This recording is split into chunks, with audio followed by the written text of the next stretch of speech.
Dis à Dieu de te parler cet après-midi. Tu es venu adorer le Seigneur.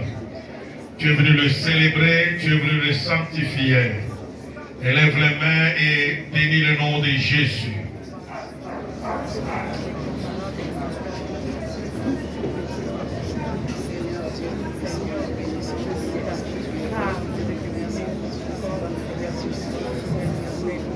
Et tout bonnet, talon, s'élève un chant. Dieu tout-puissant,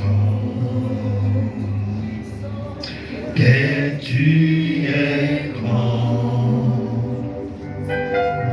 et tout mon être, talent, s'élève un chant. Dieu tout-puissant, que tu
verset 10 à 18. Je fais la lecture, on fait la lecture de la parole de Dieu pour moi. Mettez-vous pour honorer la parole de Dieu, ne sois pas assis. On lit la Bible et puis on s'assoit. Amen. Tout le monde, est-ce que nous pouvons honorer Dieu cet après-midi? Honore Dieu là où tu es en te mettant debout quand on lit sa parole. S'il vous plaît, on vous attend. Regarde si ton voisin est debout ou pas. S'il n'est pas debout, dis-lui que c'est toi qu'on attend.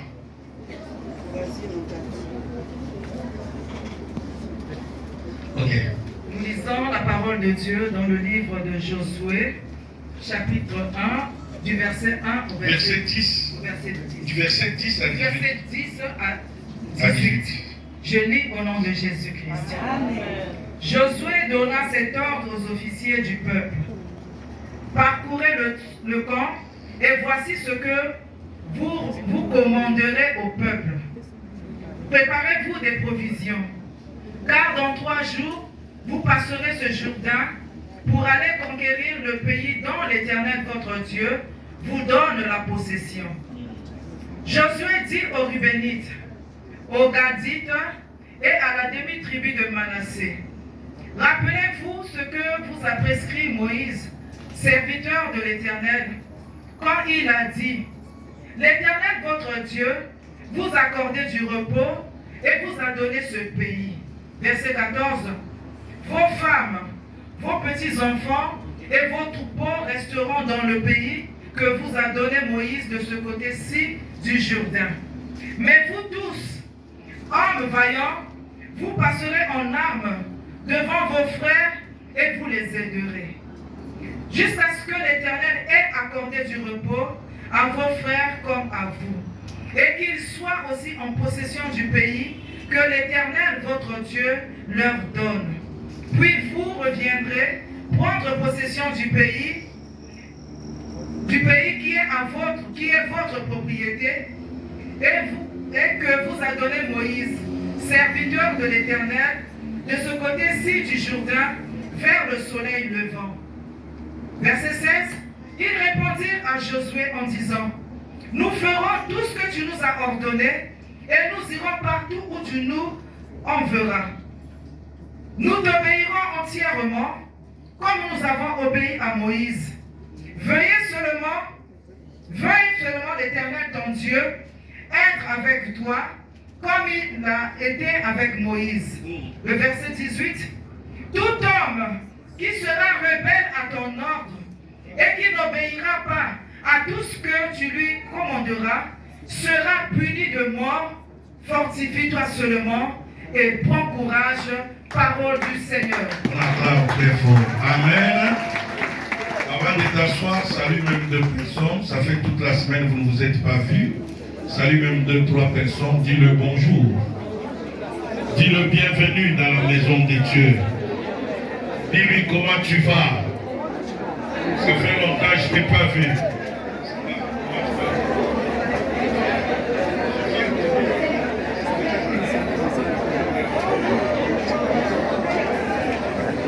Amen. Tu as vu que par ta salutation, tu as libéré le sourire de ton frère, tu as libéré le sourire de ta soeur, qui le visage était enfrogné là. Puis ta main. Par une salutation, tu as libéré son sourire. Ça fait du bien, n'est-ce pas? Est-ce qu'on peut acclamer très fort le Seigneur? Une fois de plus, j'aimerais rendre gloire au Seigneur qui a permis que nous puissions être ensemble encore cet après-midi. La première des choses, j'aimerais nous demander, nous tous qui avons des cellulaires, est-ce que nous pouvons les mettre en mode avion ou vibreur? Parce que ce n'est pas respectable, on parle de Dieu, quand ton téléphone sonne. Mets ton téléphone en mode avion ou vibreur. Comme ça, si ça vibre, c'est toi-même qui vas écouter ça. Tu ne vas pas déranger tout le monde. Amen. Je disais, je rends gloire à Dieu qui a permis que nous puissions être là encore cet après-midi pour nous retrouver. La fois passée, j'ai été invité pour faire le séminaire, mais cette fois-ci, c'était un voyage éclair, comme l'a dit Papa Aza. J'étais venu à Brazzaville, j'étais invité par Brazzaville pour chercher à être un médiateur. Je ne savais pas qu'il y a des médiateurs aussi spirituels. Donc, je me suis retrouvé nommé médiateur. Forcé à être quoi? Médiateur. Alors c'est pour cela que je suis au Congo cette fois-ci. Mais après noir, c'est comme l'a dit le Cordeau tout à l'heure, j'étais venu pour le deuil du pasteur Stanislas Fortuné Ngangia, qui a perdu son père. Comme c'est un fils pour moi, Alléluia. C'est un fils au vrai sens du mot. Nous sommes venus dans cette ville ici, c'est les fortunés qui nous ont accueillis, les mamans Micheline, les Fulgence, les papas Aza, les papas Odonou, il y en a beaucoup. Hein? Les papas Ludovic, Mavungu. Il y en a beaucoup. On a dormi par terre avec toutes ces personnes-là dehors pour que nous arrivions même à acheter Cité des Victoires. Dites Amen. Moi, quand je vois Cité des Victoires, je suis fier de ça. Parce que je connais où est-ce que vous avez eu ça. Comment on a arrivé. Un jour, on sait, avec Papa Aza, quand ça a commencé, nous étions à Saint-Pierre. Hein? C'est avec les intercessions, les chaînes de prière à Saint-Pierre, à Thomas Sankara, que nous sommes arrivés à acheter Cité des Victoires. Alors, je suis fier de vous et quand on m'a appelé, j'ai dit non, je ne dois pas manquer. Je les ai fait une surprise, c'est vendredi matin que je les appelle, je dis papa j'arrive. Oh, comment ça? Je dis non, je viens parce qu'il y a Pasteur Fortuné qui enterre son père aujourd'hui, je ne peux pas manquer, je suis au Congo. Il n'est pas allé quand même présenter mes civilités. Parce que nous sommes une famille. Dites Amen. Nous sommes quoi? Une famille. Même si je ne suis plus au combat, mais vous êtes ma famille. Amen. Et je suis fier de trouver l'un de mes fils ici. Christian, comment tu vas? C'est un fils pour moi, c'est moi qui l'ai baptisé, c'est moi qui l'ai marié encore. Amen. À Montréal. Maintenant, on va acclamer le Seigneur pour ta vie.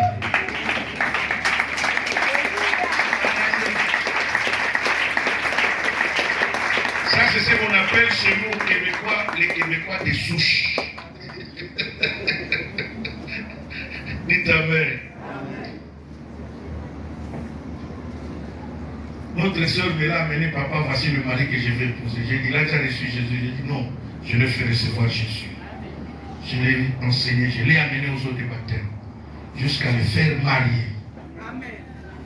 Alléluia. Amen. Et quand je le vois continuer, moi, c'est ma fierté. Amen. C'est comme vous autres, quand nous vous voyons, nous sommes contents. Amen. Amen. Je vais parler sur l'importance de la foi triomphante dans la conquête.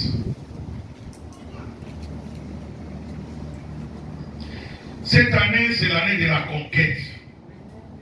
Nous voulons conquérir notre cité de victoire. N'est-ce pas vrai? Amen. Qui veut que nous puissions conquérir une cité de victoire?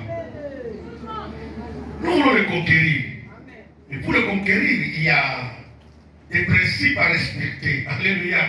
C'est ainsi ce soir, dimanche passé, pour ceux qui ont suivi mon message à Brazzaville, j'ai parlé de la circoncision des cœurs. Alléluia. Les choses qui bloquent pour que nous puissions conquérir le ministère, pour que nous puissions conquérir notre cité de victoire, c'est parce que nous avons des personnes qui ont des cœurs incirconcis. Et aujourd'hui, Dieu nous a donné notre sous-thème que nous sommes en train de partager sur l'importance de la foi triomphante. Par définition, la Bible déclare que la foi est une ferme assurance des choses qu'on espère et une démonstration de celles qu'on. Mais je vais vous apporter notre définition.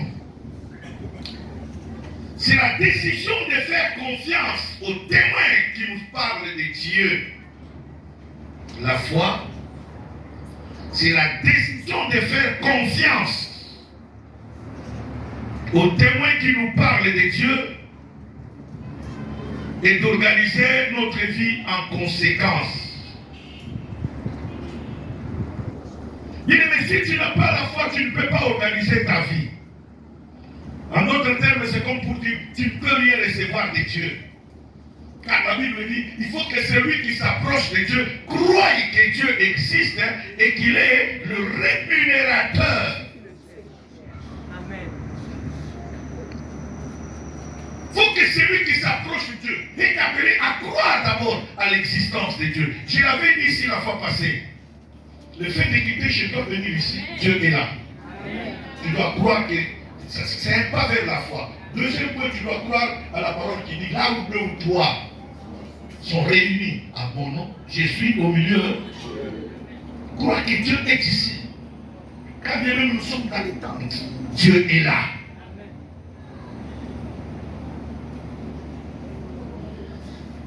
La foi est libre et elle relève de la décision intime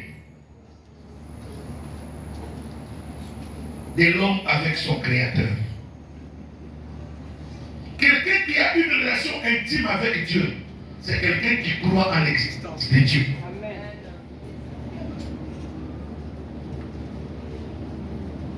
Amen. Petit B, je voulais parler du triomphe. La foi triomphante. Elle est le résultat d'une foi éprouvée. Quand on parle d'une foi triomphante, cela veut dire que c'est une foi quoi? Éprouvée. Or, on ne peut pas parler. C'est une foi testée. On ne peut pas parler de triomphe sans épreuve et d'épreuve sans combat.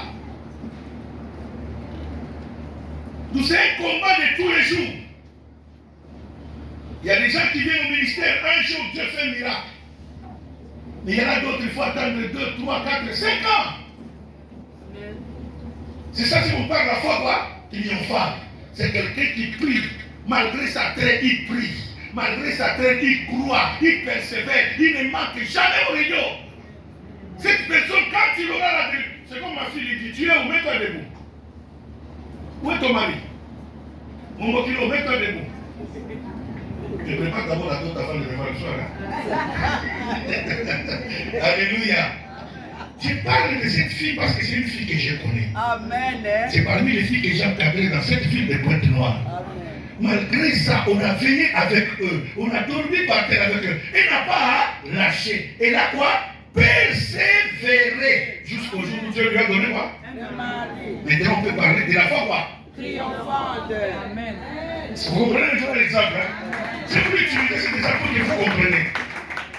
C'est différent de côtoyer le même jour, il trouve le mari, c'est bon. Ça, c'est pas la foi triomphante. Mets-toi debout. Mets-toi, assis-toi, ma belle, s'il te plaît. Une foi triomphante, ça traîne. Ça prend du temps. Et pendant tout ce temps-là, tu ne te décourages pas. Pendant tout ce temps-là, il y a des combats et des combats qui arrivent. Des insultes, des humiliations, on te traite de n'importe quoi, mais toi tu dis, moi je ne lâche pas. On ne peut pas parler de triomphante si tu n'es pas testé. C'est ça le test. Ce n'est pas les hommes qui te testent, c'est Dieu qui te teste. Moi je me rappelle dans la formation académique théologique, un professeur nous a dit, pour nous prêcher la patience, comment un pasteur doit être quoi?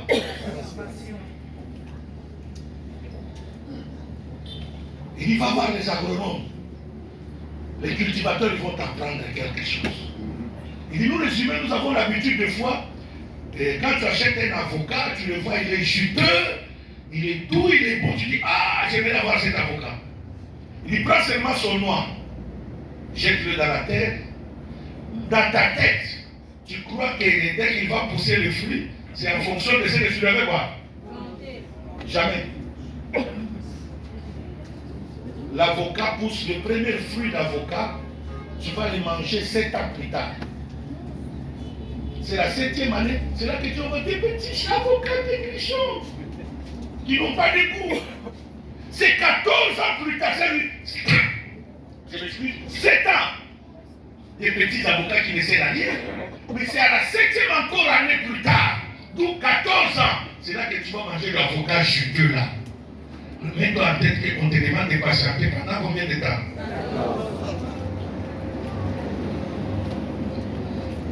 C'est là qu'on parle de la foi triomphante.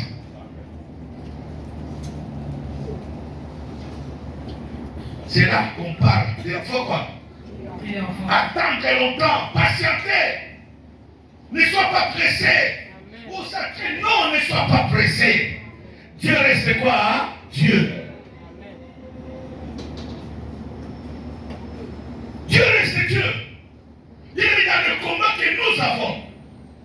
Si nous n'avons pas la foi triomphante, une foi éprouvée par Dieu, nous ne mangerons jamais le fruit. Parce que ici, c'est Dieu qui parle. Il dit à Josué, prépare le peuple, vous allez traverser quoi? Le Jourdain. Et Josué commence à donner quoi? Les ordres. Cana, que vous entendez, Cana. Je vais vous ouvrir les yeux pour que vous compreniez. Nous avons encore un autre combat. Vous êtes fiers de répartir la cité de victoire, non? Mais pendant que vous n'êtes pas là, vous savez ce qui se fait là? Hein? Pendant que vous n'êtes pas là. Est-ce que vous savez spirituellement ce qui se fait là? C'est là le combat. C'est pas quelque chose à conquérir. Hein? Facile. Ça demande des hommes et des femmes. Parce que laissez-moi vous dire, commençons à analyser un à un. Si nous parlons sur le plan maintenant matériel, est-ce que tous les matériels, on va les trouver normal là-bas? Donc c'est un autre quoi? Marche les combats. Oh, il y a des gens ici qui sont spécialistes et ils aiment venir prier quand tout est OK. Quand ça demande de venir travailler, il faut quoi? Se retire.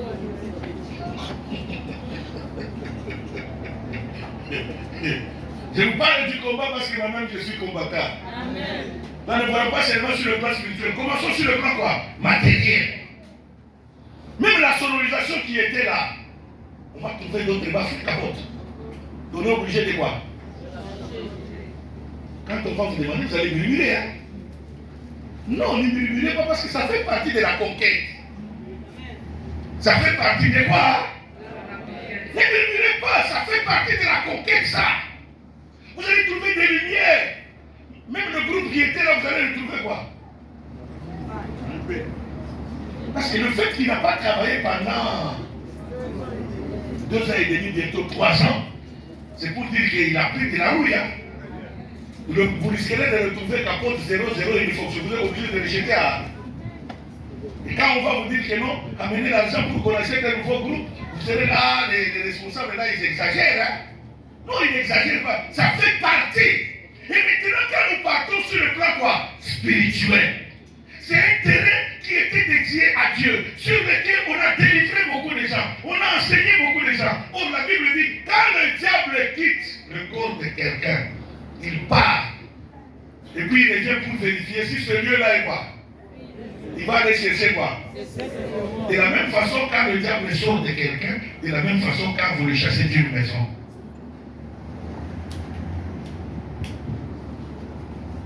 Donc c'est devenu comme un caverne des sorciers là-bas. Dites amen. C'est devenu comme quoi? Caverne des sorciers là-bas. Ils allont profiter pour faire leur incantation là-bas. Mais maintenant, vous avez un autre combat pour le conquérir sur le monde spirituel. Pour qu'il devienne le site de victoire que vous avez connu, là où il y avait la joie, là où il y avait la paix.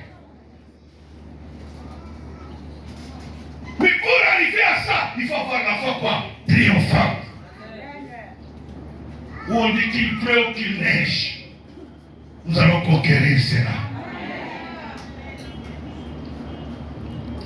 Troisième des choses, c'est la définition du mot conquête.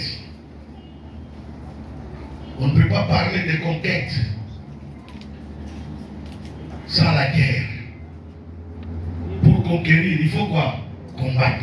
C'est comme ça que Cana que Dieu avait donné aux enfants d'Israël, Cana n'était pas vide. Il y avait des Jébusiens, des Étiens, il y avait pas mal. Et même la race des géants était là-bas, les fils d'Anak. Et la Bible dit, c'est Cana que je vous donne.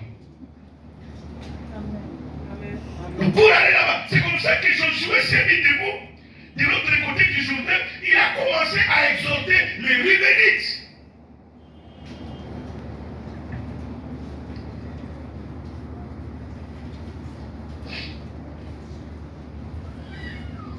Et les Gadites, les fils de Ruben et les fils de Gad. Ainsi la demi-tribu de Manassé. Parce qu'eux ne devaient pas traverser le Jourdain. Leur héritage était là ou de l'autre côté de l'héritage. Mais les autres devaient aller conquérir de l'autre côté. Alors vous devez amener des hommes de guerre pour aller aider vos frères. C'est la raison de ma venue au Congo. Amen. Il n'y a pas de conquête sans unité. Amen. Nous avons besoin d'unité. D'unir toutes les forces pour qu'on arrive à quoi? À conquérir. Les papas et les mamans, nous avons besoin de toute énergie pour que nous arrivions à quoi? À conquérir. C'est pas facile. C'est comme ça. Vous avez entendu après le discours de Josué, la Bible dit que le langage a quoi? A changé. Ils ont commencé à parler aux premières personnes du pluriel. Nous. Cela veut dire quoi? L'unité. Bien aimé, si nous ne sommes pas unis, cette affaire nous a divisés. Hein? Alléluia. Cette affaire vous a divisés. Le fait que le ministère était fermé, ça vous a quoi? Il y en a même d'autres personnes, vous passez dans la rue, vous ne vous saluez pas. C'est ainsi qu'à ta fille m'attend, à Mayo Kendekuna. Vous savez que je peux le saluer. Vous en attendez. Vous avez Internet. Dites Amen. Or, même les Français ont un adage qui est profond en disant on reconnaît un meilleur ami que quand? Quand tu es dans la souffrance. Quand tu es dans la souffrance, c'est là qu'on reconnaît des meilleurs quoi? Et pas quand tu es dans le bonheur. Non. Là, tu suis le bonheur. Viens me voir quand je suis dans la souffrance, j'ai besoin de toi. Ta présence va me fortifier. Quand je suis dans les difficultés, ta présence, n'amène pas l'argent, ta présence seulement va m'encourager encore. Peut-être je suis découragé, mais tu peux venir m'encourager pour me relever par rapport au combat que j'ai. Ton coup de fil peut me fortifier. Bien aimé, des fois nous manquons des choses que nous pouvons faire. Tu as des... Moi je me pose la question, tu as des mégas dans le téléphone, c'est fait moi. Hein? Tu as les mégas. Il suffit de mettre un gig seulement, tu peux appeler le monde entier. C'est hier qu'on appelait avec des cartes, il fallait acheter quoi? Des cartes pour dire aujourd'hui. Tu peux parler avec WhatsApp, même 2 autres. Alors je me pose la question, les mégas que tu mets dans ton téléphone, c'est pour faire quoi? Pour regarder seulement des bêtises? Ou tu peux faire même une semaine, un mois, sans appeler ton frère pour lui dire bonjour. Pour savoir comment il va. Et des fois, vous arrivez à la prière, même pour vous saluer, c'est grave. L'unité est importante. Et j'aimerais vous dire, bien aimé, même ceux-là qui ne prient pas avec nous, ce sont nos frères. Amen. Un jour, Jésus a envoyé les disciples à aller prêcher. Ils sont venus, ils lui ont dit, Seigneur, nous avons trouvé des gens là-bas parler en ton nom. Nous avons voulu les interdire. Jésus dit, vous n'avez pas le droit de les interdire. Parce que tout celui qui parle à mon nom, c'est votre frère. Amen. Si vous voulez bien aimer que Dieu ouvre, c'est des victoires. Changez votre comportement. Amen. Il n'y a pas deux camps. Nous sommes tous le camp de Jésus. Amen. Nous sommes tous quoi? Le camp de Jésus. Commence par changer ton cœur. Changer ton cœur. Même ceux-là qui ne viennent pas, ceux-là que tu considères comme de l'autre quoi? Ce sont tes frères. Soyez unis. C'est l'unité.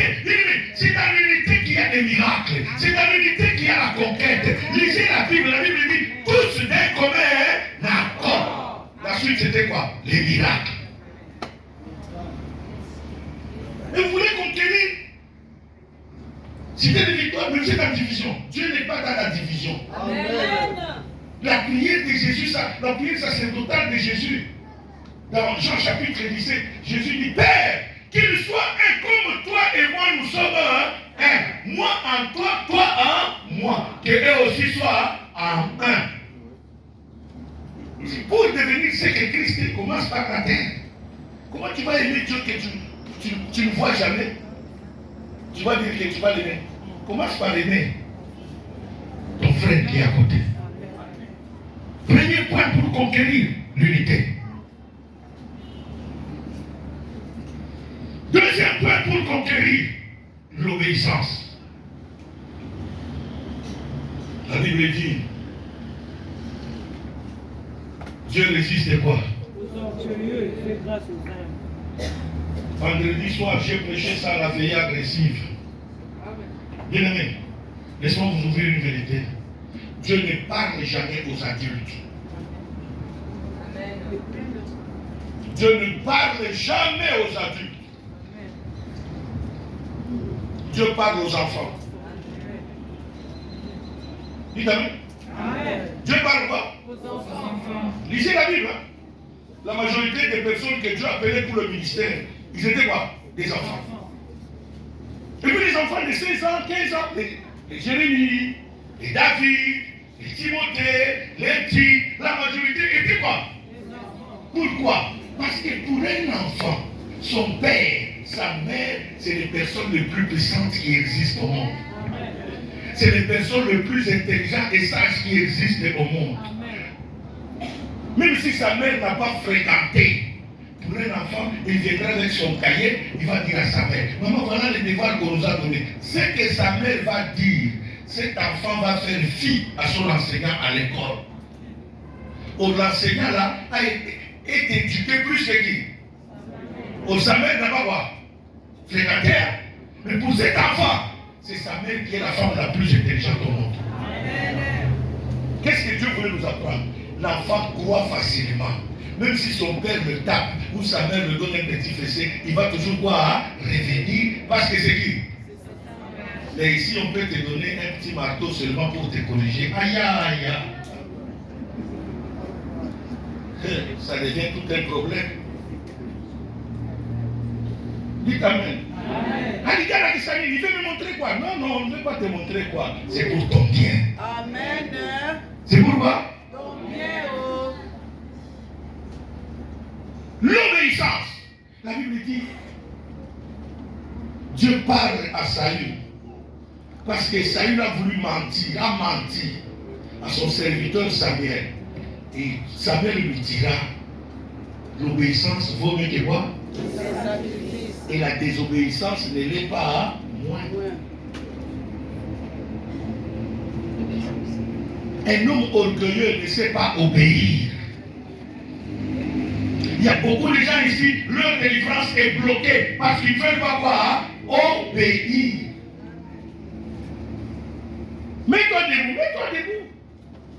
C'est comme le disait tout à l'heure Maman Kindara quand on était assise là-bas. Bien aimé, à Tchali là-bas, on disait Mabolomona, c'est ceux qui obéissaient ont vu la gloire de Dieu. C'est ici à Pointe-Noire, c'est pas nulle part, j'ai pas de témoignage d'ici à Pointe-Noire ici. Tous ceux-là qui venaient avec moi à Tchali mettaient la main à l'air. Là c'était un champ. C'était terrible là-bas, ça chauffait là-bas. Tu manques de retraite, c'est comme si tu as manqué quelque chose. Parce que toi aussi tu étais là. Waouh, que Dieu soit béni. C'était fort là-bas à Tchali. Mais ceux qui obéissaient vivaient les miracles de Dieu. Bien aimé, l'obéissance, c'est comme ça que tout le monde dit, nous ferons ce que tu nous as dit. Et quiconque se révélera de tes ordres sera quoi? Puni. C'est bon. On ne parle pas en guerre en ordre dispersé. On ne parle pas en guerre en ordre quoi? Ou divisé, non. Je vous parle, bien aimé. C'est pour que nous changions notre façon de voir les choses. Si eux ne te saluent pas, sois la première à m'étendre quoi? Alléluia, papa. Comment ça va, papa? Il est de l'autre camp, tu le salues. Alléluia, papa. Alors, s'il ne veut pas te donner la main, alléluia, papa. La Covid nous a appris de ne pas nous céder quoi? Hein? La main. Mais alléluia, je peux dire.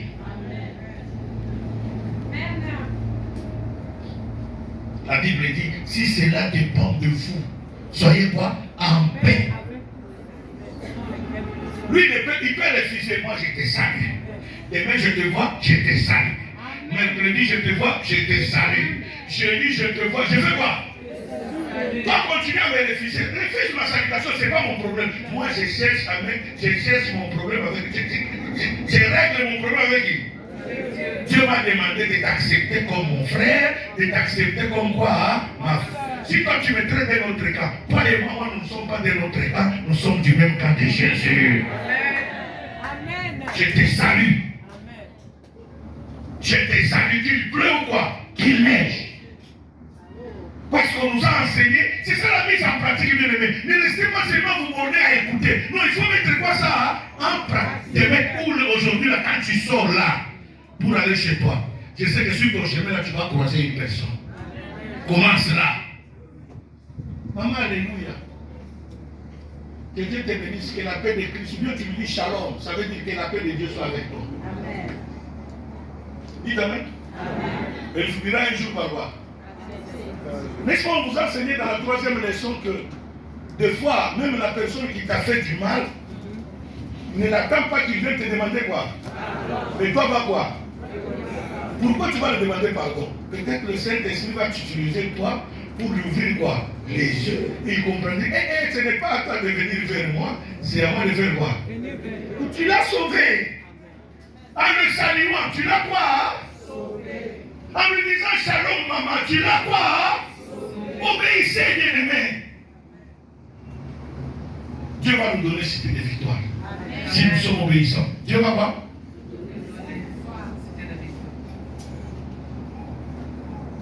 Deuxième des choses, le respect du sacerdoce.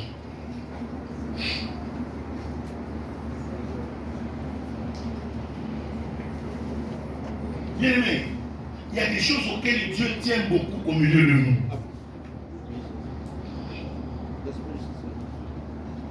Il y a des choses auxquelles Dieu tient beaucoup, le respect.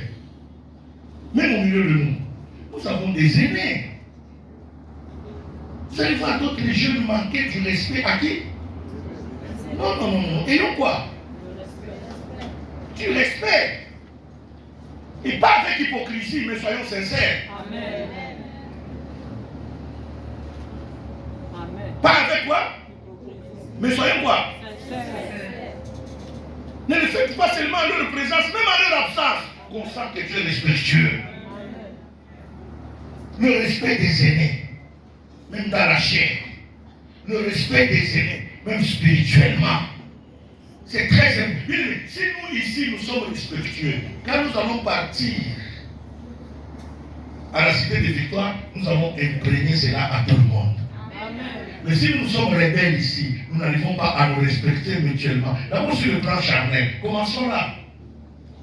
Parce que si quelqu'un n'est pas respecté sur le plan quoi? Charnel, il ne le sera jamais sur le plan spirituel.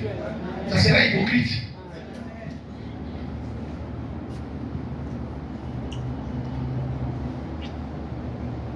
Allez, on doit reconnaître, non, ça c'est un aîné pour moi. Comment je dois m'adresser aux aînés? Nous les Bantous, c'est ça que vous a appris, non? Amen. Et depuis nos familles, amen, on nous a appris le respect des. Nous devons pratiquer ça en tant qu'enfants bien-aimés. Dieu a à l'horreur les irrespectueux, les gens qui ne savent pas respecter les aînés.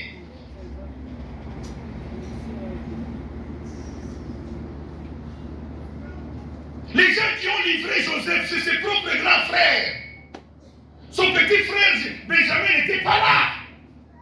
Mais Joseph n'avait jamais d'égard de langage avec qui?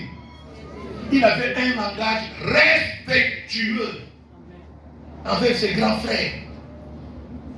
Même le jour où Dieu l'a mis en position de force, Joseph a compris que la position de force auquel Dieu m'a mis là, c'est pour amener mes frères à se repentir. Amen. Il s'en est servi pour amener ses frères à quoi? Et pas pour dominer sur eux. Malgré la révélation qu'il avait eue que non, 11 chers sont tombés devant lui. Oh, il a vu, 11 étoiles, la lune et le soleil se prosternaient. Malgré toute cette révélation, Joseph, quand il a vu ses frères, La Bible dit, il a frémi dans son cœur. Pendant que ses frères parlaient, il faisait semblant de leur parler la langue égyptienne. Mais il entrait dans la salle de bain. Il allait quoi? Pleurer. Lui, ça c'est les enfants de mon père, les fils à mon père. Mes grands frères, ils souffrent comme ça. Il entrait, il sort, il fait semblant. Tout ça, c'était pour les amener à quoi? À la conversion, pour que ses frères reconnaissent le mal. Il commence à mentir. Oh, sauf que l'un de nos frères a été dévoré par... Ils ne savaient pas que leur frère qui disait dévoré par le lion, c'était lui qui était... Il reste seulement le petit qui est avec papa. Celui-là, si nous l'amenons ici, c'est comme si nous précipitons la mort de qui? Il dit, c'est celui-là que je vais voir. Parce que celui-là, c'était le fils à sa mère aussi. Il dit, ça c'est mon sang. Il les a joués un jeu. Jusqu'à ce qu'ils ont ramené quoi? Et quand Benjamin est arrivé, il a joué encore un autre jeu pour bloquer Benjamin. Tout ça, parce qu'il faut. Et quand il les a amenés là, tout le monde a compris, ils ont commencé à faire la confession. Le mal que nous avons fait à notre frère, quoi? Joseph.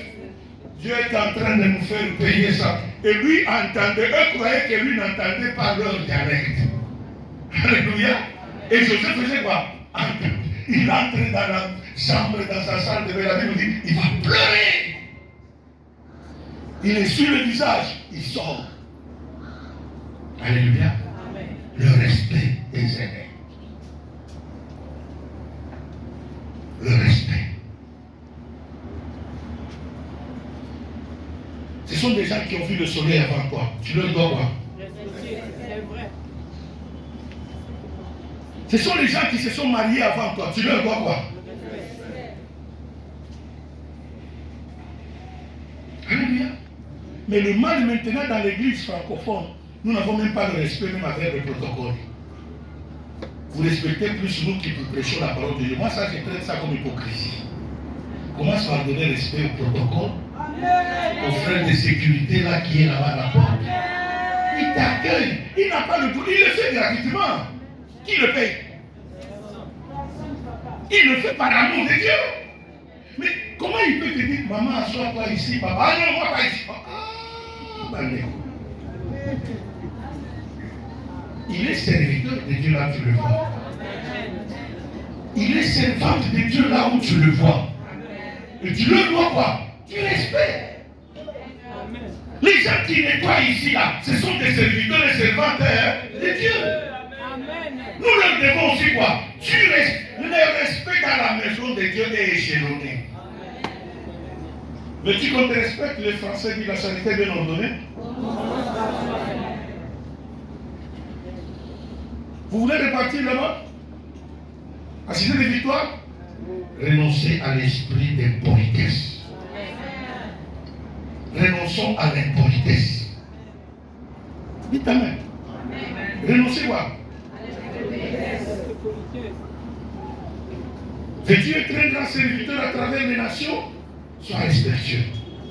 J'aime beaucoup nos amis les anglophones bien-aimés. Ils sont très respectueux. Nos amis anglophones là, jamais. C'est ce qui fait que c'est rare de voir un fidèle parler mal des pasteurs ou des serviteurs de Dieu dans sa maison. Si tu amènes ça chez lui, là, il te chasse. Parce qu'il dit que tu amènes la malédiction, quoi. Tu me dénigres, moi. C'est comme si tu as dénigré pasteur Yvan. C'est comme si tu as dénigré pasteur Manassé. Qui est passé? Manassé ou Massala? Non.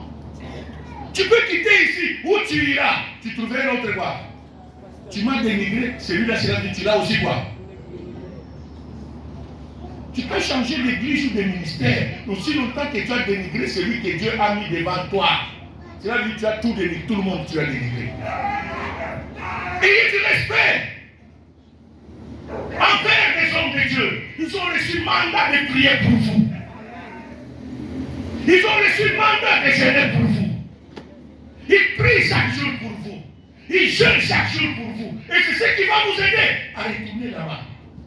Mais si vous êtes impoli, excusez-moi le terme, qu'est-ce que nous allons aller répliquer là-bas? Hein?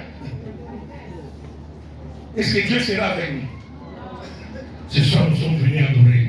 Tu ne peux pas conquérir si tu n'as pas cette foi triomphante. C'est comme ça que tu les entends, il dit, hein, nous obéirons à ce que Josué nous a dit. Écoutez, je termine par là, je ferme déjà ma Bible, parce que nous voulons adorer, le temps est passé. Je ferme ma Bible, je ferme mon cahier, et vous donne ce témoignage.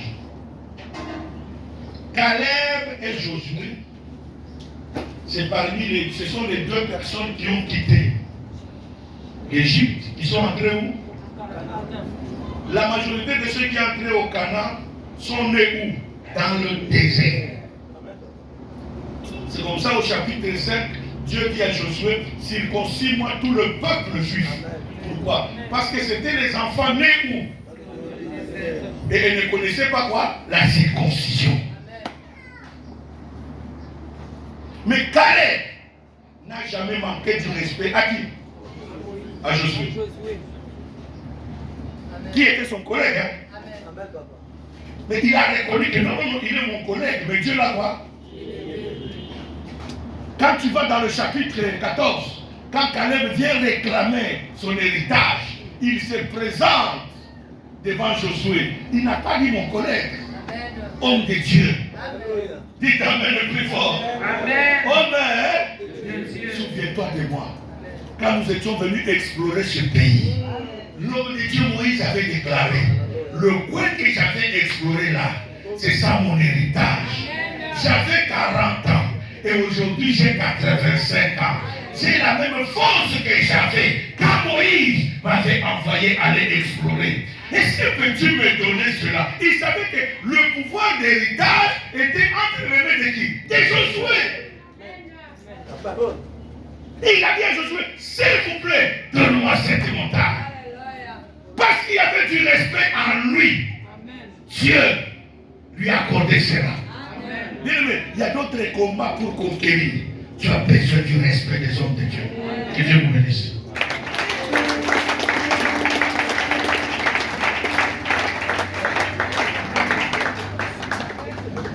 On se met debout pour adorer le Seigneur. On se met debout. Qui a été béni ce soir? Remets-toi debout là où tu es. On va bénir le Seigneur. Maman Félicence. Homme de Dieu, est-ce qu'on peut adorer le Seigneur? Viens. Viens. Viens. Ça c'est mon petit frère personnel. C'est un fils, c'est un petit frère personnel. On va petit là-bas.